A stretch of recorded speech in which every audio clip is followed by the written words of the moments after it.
Hey guys, Gonzo here with another video for the FaceLikeTheSun YouTube channel. A couple of days ago, my buddy Mario, the Vigilant Christian, messaged me with a link to an article by the Vigilant citizen called Lucy, a movie about Luciferian philosophy. After reading the article, I had to check out the film for myself, so I redboxed the film.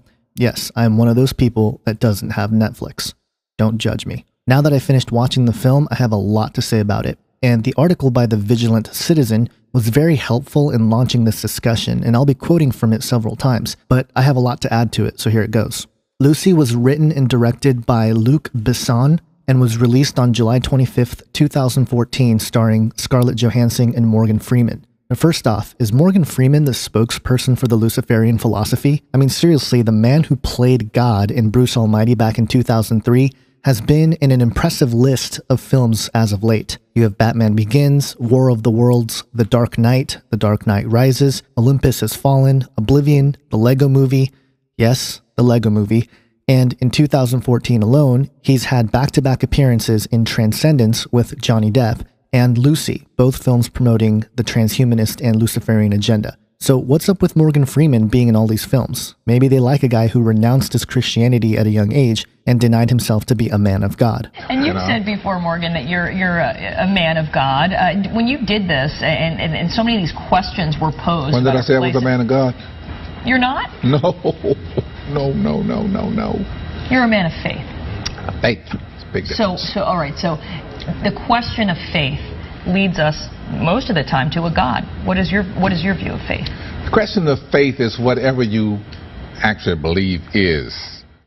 But let's get on with the film. Well, sort of. First off, I thought it was interesting that the film was produced by the Europa Corp. Now, this is an independent French film production company founded by the writer and director of Lucy, Luc Besson. Now, it's interesting to note that Europa is one of the moons of Jupiter. Is it coincidence that Jupiter Ascending hit the theaters recently, conveniently at the time when Jupiter was actually raising in the sky? It makes one wonder. But even more fascinating is the fact that Europa is now considered as a planet that might prove alien life. Some have even suggested that the planet from the movie Avatar was based on Europa. In Phoenician and Greek mythologies, Europa was courted by Zeus and became the Queen of Crete. And if you look around the world, you'll see depictions of Europa riding the bull, which reminds us of the recent satanic ritual performed by Madonna at the Grammy Awards. But enough about that right now, let's get into the film. To get an overview of the movie Lucy, I thought the Vigilant citizen did a good job summarizing what it was about. Quote, Lucy is a science fiction movie that combines profound existential questions with a bunch of action scenes involving Asian gangsters.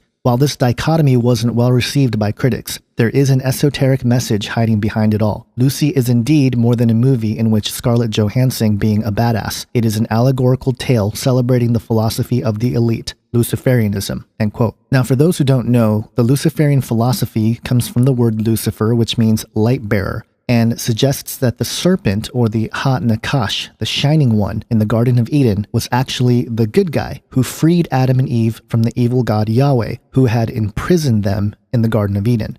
The idea was that Lucifer freed them with the gift of knowledge. This theme has been part of Masonry and the Illumined circles for centuries, and is depicted in the film. Albert Pike, in his 1871 book Morals and Dogma, stated this, quote, Lucifer, the light bearer, strange and mysterious name to give the spirit of darkness. Lucifer, the son of the morning. It is he who bears the light. Doubt it not, end quote.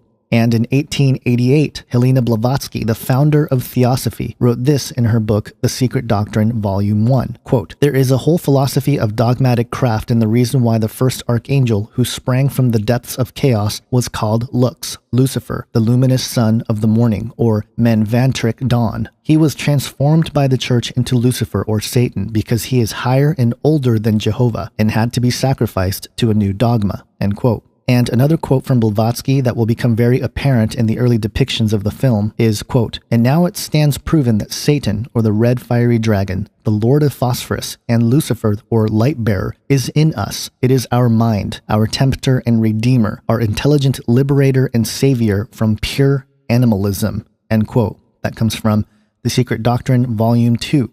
And there's more. In the sequel to 2001 Space Odyssey, called 2010 Odyssey 2 by Arthur C. Clarke, stated in the written version of the novel, quote, a generation would soon be born that had never known a world without Lucifer, end quote. The novel also included a section called Lucifer Rising. The point is, the concept has been around for many years, and it's even where we get the term Illuminati, because those that hold the sacred knowledge of Lucifer, the light bearer, are described as the illumined ones.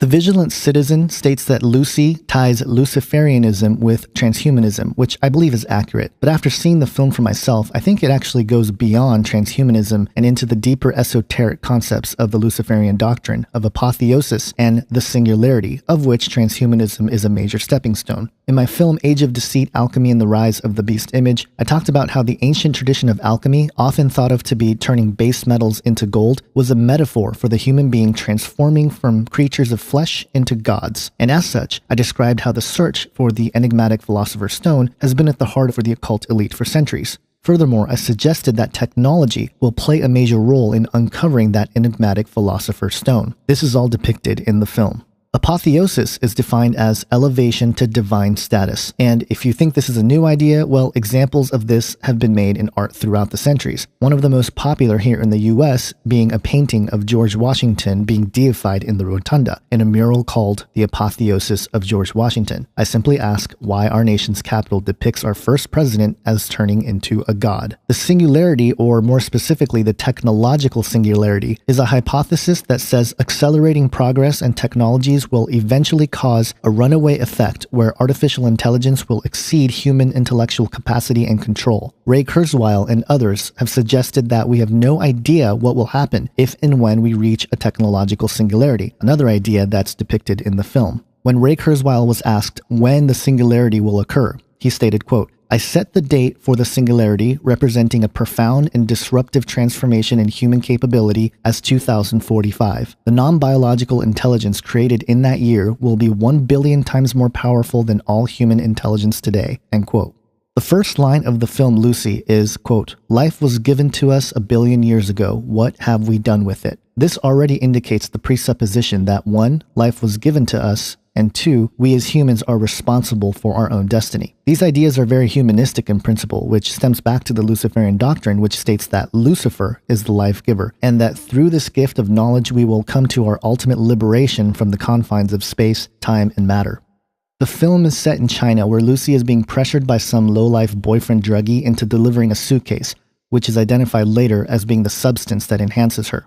Throughout the film, but especially at the beginning, there are fast-cutting scenes with elements of nature that serve as commentary for the situation in the dialogue. During this particular exchange between Lucy and her deadbeat boyfriend are flashes of a nightclub party scene, equating such behavior as primitive and animalistic. Lucy is forced to deliver the suitcase and finds herself in a violent situation, full of blood, death, and carnage perpetrated by the Asian thugs whom the case was being delivered to. During this sequence, more animalistic behavior is depicted by interlacing shots of the leopard hunting deer in the wild. Lucy, who was the one being preyed upon in the scene, just so happened to be wearing a jacket with spots like a leopard, serving as foreshadow of what she would become, not the hunted, but the hunter, and way beyond. The other interesting element of this is that a leopard is described as what the beast looked like in Revelation 13, something that I will explore in a future video. But the main overall point was this: the animalistic side of human beings is the starting point, ground zero on the road to godhood as the film depicts it. The same point is made when Lucy is forced into the hotel room with the main man drug dealer dude who was in the middle of killing some folks in the closet. When he emerges covered in blood, the scene takes an unusually long time, showing him cleaning the blood off of his hands with water. I believe this was signifying that humanity, or man, is guilty of not being responsible agents of life. But the deeper implications we will see later is that this Asian gang leader, I believe, was a mocking representative of Jesus Christ, and I'll show later why.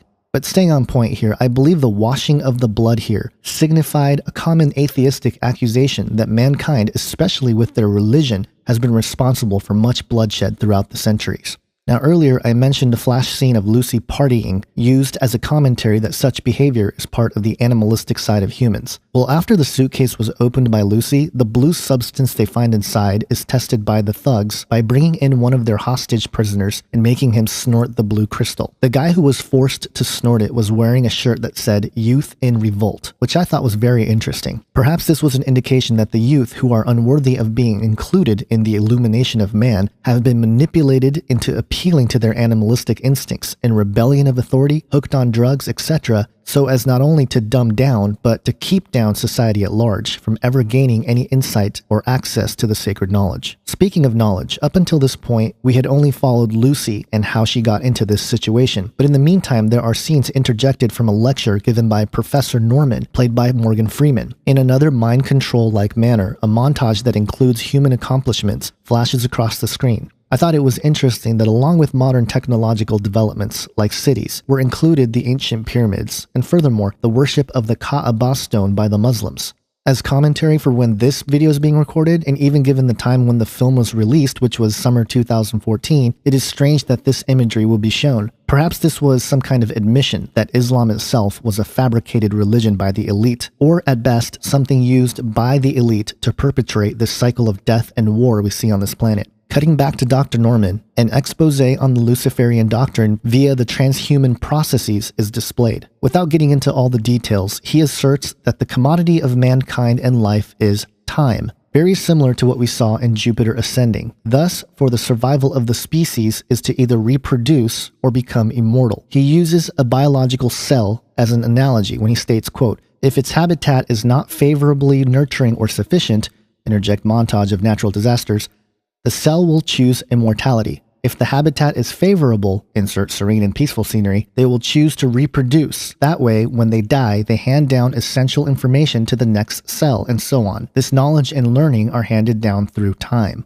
The scene cuts back to Lucy waking up from surgery, where the blue substance inside of a plastic bag was surgically inserted into her intestines so she can smuggle it into other countries. In fact, she was one out of several people who were deployed for the task. She is then whisked away with the dark bag over her face. Lucy then finds herself in the hands of another set of Asian gangsters who are responsible for her deployment. When one of them tries to seduce Lucy, she responds with, quote, "I'm not in the mood," perhaps symbolic of what was about to occur, an end of any need for reproduction, but rather a pursuit for immortality, just as Dr. Norman had just explained. At this point, the Asian gangster gets mad at Lucy and proceeds to kick her right in the stomach where the bag filled with the crystals were surgically inserted. Upon the kicks, the bag rips and the crystals make contact with her flesh. This is where Lucy's transformation begins. A nice CGI sequence of her red blood cells being electrified with the blue substance proceeds, all while Lucy convulses in gravity-defying fashion. Cutting back to Dr. Norman, still in his lecture, describes the next stages of human evolution. He explains, quote, "We use 10% of our brain. 20 will give us complete control of ourselves. 40 will give us control of others. After that, the control of matter." When one of the students asked him what happens at 100%, Dr. Norman said he has no idea, an obvious nod to Ray Kurzweil, who had stated something similar. As Lucy awakens from her convulsions,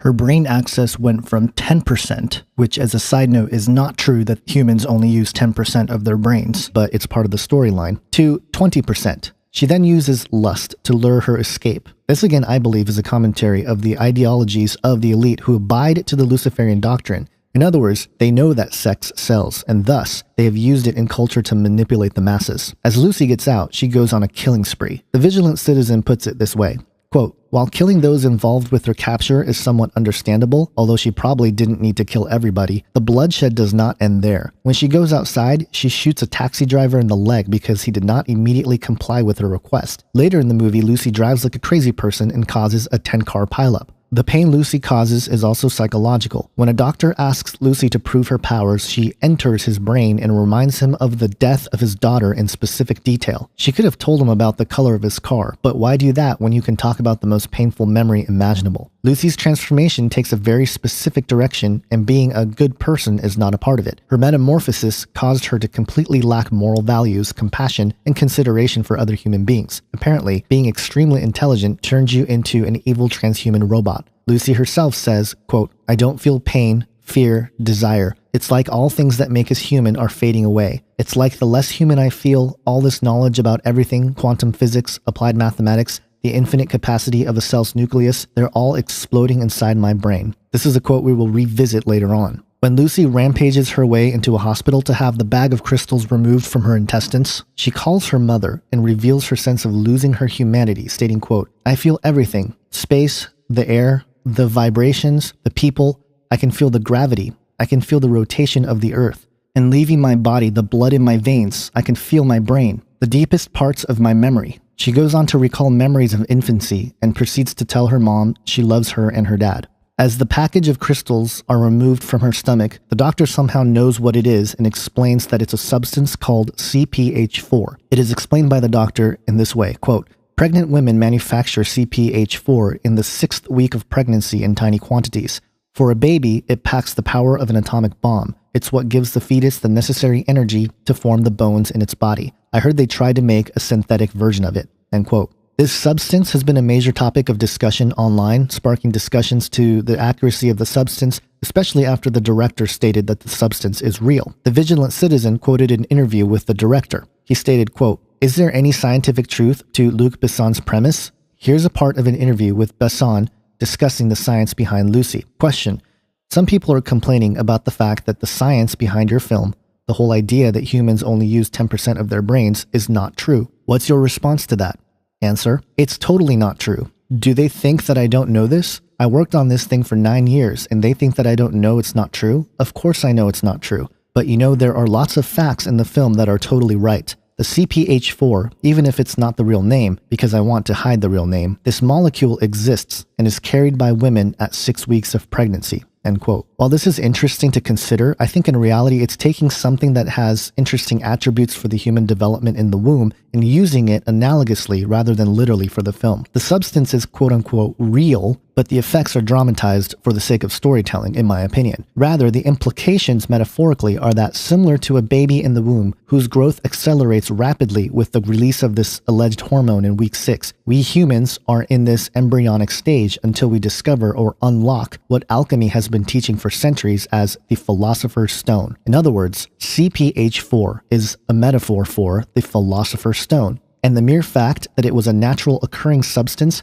that was synthetically manufactured in the film speaks into the idea that it will be man to discover and recreate this substance that grants access for humanity into higher spheres of existence, unlocking our full human potential. Now earlier I said that the Asian thug leader, I thought, represented a mockery of Jesus Christ. Here's why I think that. Lucy goes back to her original captors, and when she finds the leader of the Asian gang, she does something very interesting in revenge. She puts knives through his hands. Was this mocking the crucifixion of Jesus Christ? Her next lines to me was really the spirit of Lucifer coming through the screen. She states, quote, "Learning's always a painful process. Like when you're little and your bones are growing and you ache all over. Can you believe I can remember the sound of my own bones growing? Like this grinding under the skin? Everything is different now, like sounds or music that I can understand, like fluids. It's funny, I used to be so concerned with who I was and what I wanted to be. And now that I have access to the furthest reaches of my brain, I see things clearly and realize that what makes us us,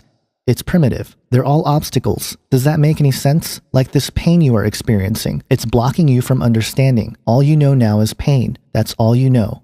Pain." End quote.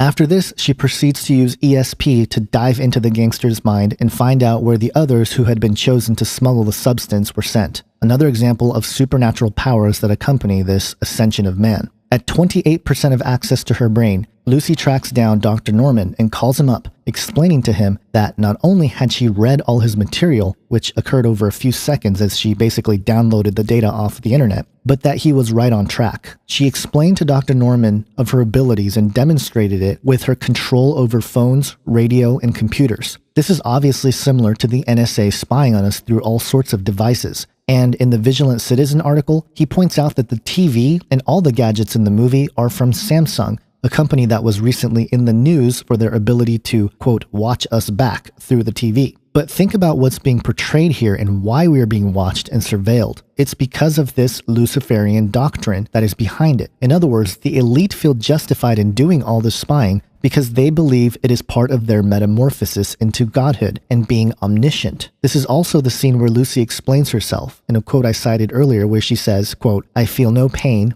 fear, desire. It's like all things that make us human are fading away. It's like the less human I feel, All this knowledge about everything, quantum physics, applied mathematics, the infinite capacity inside of a cell, it's all exploding in my brain. I don't know what to do with it. And according to Dr. Norman, what she should do with it is pass it down. This is fascinating because it's precisely what the Watchers, or the fallen angels, are depicted as doing in the Book of Enoch. According to the text, this was an act of defiance to God because mankind would not handle this information properly. In the Book of Enoch, chapter 10, verses 6 through 8, it states, quote, "And so that, on the great day of judgment, he may be hurled into the fire, and restore the earth which the angels have ruined, and announce the restoration of the earth. For I shall restore the earth, so that not all the sons of men shall be destroyed because of the knowledge which the Watchers made known and taught to their sons. And the whole earth had been ruined by the teaching of the works of Azazel, and against him write all sin." As the film progresses in a moment of near destruction, when Lucy's environment didn't suit her nurture, she emerges from the event with not only control of others, but more and more control of physical reality, even with the capacity to see, isolate, and read cell phone signals. As we march towards the end of the film, let me briefly interject here that this wasn't the best movie in terms of flow or acting, but it didn't have to be. It wasn't about making a good movie. It was about externalizing the philosophy to the masses in order to indoctrinate them. And it was also a ritual, or apotheosis, on screen, as we will come to see. This is precisely what Alice Bailey, another occultist, termed in the externalization of the hierarchy. She states in it, quote, "The method of communication between the members of the hierarchy has to be externalized eventually upon Earth, and this is one of the tasks of the group. It might be of service to you if I outlined a little more clearly what is the purpose of the new seed groups in terms of the new age civilization and culture, so that the practical results might be visioned with clarity and some new ideas emerge as to the quality of the coming new world order." End quote. So as we lead up to Lucy's apotheosis, she has to get a hold of the rest of the CPH4, or the Philosopher's Stone, for her final transformation. So on her way to attaining it, from a convergence of Asian thugs, the French authority, and the hostages which the substance was surgically implanted into their tummies, Lucy takes a peculiar route to the location, and I believe this sequence or car chase scene was very deliberate and symbolic of the occult initiation and the ceremony about to take place. After flipping over some cars, injuring civilians, and probably killing some of them, we see Lucy driving towards an obelisk. Now this is going to get a bit fringe, but again I think this is completely intentional. This is the obelisk of Luxor at the Place de la Concorde in France. This is what it looks like from up high. Now I'm using this drawing because Google Earth won't let me use actual footage, but you guys can go look for yourselves. I will leave the coordinates in the description section. But here's what we see. Lucy heads straight towards the obelisk. Then she makes a hard left turn, so she becomes parallel with this interesting geographical layout. And I know this is the direction she took because right after, Lucy is seen driving by the Vendôme column, which is found here. So as she moves up this geographical layout, she would have passed the Arc de Triomphe de Carrousel, or the Arc of Triumph, which leads to a symbol of the rising phoenix, which also resembles the Eye of Horus, which then gives way to the Louvre Pyramid, or the Glass Pyramid, of which, if you recall, in the Da Vinci Code is where Mary Magdalene might have been buried in a submerged stone pyramid beneath the inverted pyramid. Now all this again leads to the idea of searching for and attaining the stone to unlock the keys for illumination. And what does Lucy do once she takes this passage? She retrieves all the CPH4, then proceeds to meet up with Dr. Norman for her, quote, sacrifice, which is her apotheosis. Once in the presence of Dr. Norman and his team members, Lucy explains the nature of reality, which was basically pantheistic monism. Monism is defined as the view that reality is a unified whole and that there is an ultimate substance behind all of nature. And furthermore, pantheistic monism identifies God with the universe and all that is in it. It is summarized often with the phrase, all is one is all is God. As her transformation begins, first we see the Philosopher's Stone interact with her larynx. Now if you recall a video, Androgyny and the Antichrist, I quote Bill Cooper, who mentioned the ancient alchemical beliefs that said mankind was lifted from primordial animal and given a brain and a larynx as tools to guide us to godhood. So it's no surprise to see the larynx depicted here. Then we see Lucy emit light from her mouth. This is the final transition into apotheosis. Now something to note here is that Jesus Christ, in his transfiguration events, displayed what seemed to be the very same thing that occultists have been trying to achieve. For example, in Matthew 17:2, we read, quote, "And he was transfigured before them, and his face shone like the sun, and his clothes became white as light. Revelation 10 verse 1 reports of a similar instance, where Jesus is described with the face that shone like the sun. But more interesting to this depiction of Lucy's apotheosis, with light beaming from her mouth, is found in Revelation 1:16, where it states, quote, "In his right hand he held 7 stars. From his mouth came a sharp, two-edged sword, and his face was like the sun, shining in full strength." This imagery of a sword coming out of Jesus' mouth is depicted 3 more times in the book of Revelation, chapter 2 verse 16, and chapter 19 verses 15 and 21. So what might be going on here? Well, it is my belief that Jesus, the only begotten Son of God, and the first fruits of the resurrection, is the authentic God-man, whose glory in full form is so mighty and powerful that all knees will bow to him and call him Lord. Yet what the occultists and alchemists have been trying to do all this time is to achieve this same level of immortality on their own terms. And Lucifer has been lying to mankind, desiring to emulate the Almighty God that he can never surpass in his own created limitations. I will cite a couple more verses to show this at the end of the video, but let's get back to Lucy. As her transformation continues, she begins to excrete a black-like tar substance, reaching for nearby computers as she promised Dr. Norman that she would create a new supercomputer to help pass on the sacred knowledge. The shape of the substance created around Lucy extends in 5 different directions. The Vigilant citizen identified this as the pentagram, and while I do think that's true, I believe the deeper implications were that she was turning into a universal mind or a global brain. I think this is so because of something called the astrocyte, which is a star-shaped cell found in the brain and the spinal cord. And while research continues as to how these cells operate in the brain, I don't think it's a mistake that Lucy has 5 tentacles in her apotheosis moment. As the apotheosis continues, Lucy is taken back through time. In fact, the final thing she conquers in transforming into a god is control of time. She is taken all the way back to the presence of the alleged first humanoid ancestor, according to the theory of evolution, properly named Lucy. And in true Luciferian fashion, she extends her finger and gives the earthbound humanoid the spark of life, or the light of illumination, the gift of knowledge. Lucy is Lucifer, the light bearer. Meanwhile, outside the doors of this science lab, the violence persists as the Asian gang leader and those with him make their way to find Lucy to kill her. In the process, the statue of Robert de Sorbonne, who was a 13th century French theologian who was an advocate for higher education and is now associated with the University of Paris, is destroyed. I think the fact that the nose was destroyed on the statue is reminiscent of the Sphinx and could be commentary suggesting that man's own animalistic behavior was responsible for ancient instances where humans ignorantly caused the destruction of knowledge while the illumined ones attained immortality. Thus, the futility of man's ability to harness and use this knowledge for good. And perhaps another reason why the occult elite feel that the knowledge has to be kept hidden in plain sight, like in this film. As Lucy reaches 90% capacity and beyond, the Asian gang leader finds her and is about to pull the trigger of the gun pointed right at her head. But in that moment, she is transferred into the Singularity, reaches 100% brain capacity, and disappears, becoming God. The Asian thug is then killed by one of the French authorities who was in the car chase with Lucy earlier. Then the supercomputer that Lucy had built provides a flash drive for Dr. Norman, which contains all the knowledge of the universe, passing it down as he suggested earlier. I can't help but think this is similar to the concept of occult objects like the Emerald Tablet or the Tablets of Destiny, where the knowledge of the universe was contained therein and passed down. When the French authority asks, "Where is she?" Lucy responds by giving her a message through his cell phone, "I am everywhere." The final line of the film, quote, "Life was given to us 1 billion years ago. Now you know what to do with it."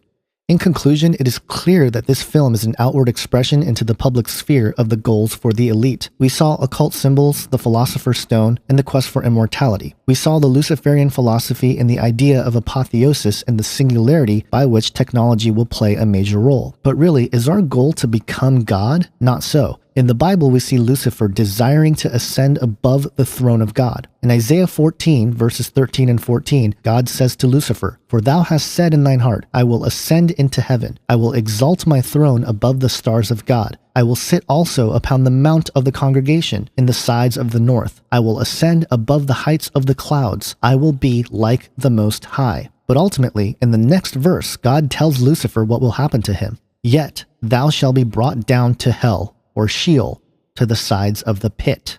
And so God's true love for us in Jesus Christ is our hope and our true destiny. Romans 8 verses 31 through 39 tells us, "What then shall we say to these things?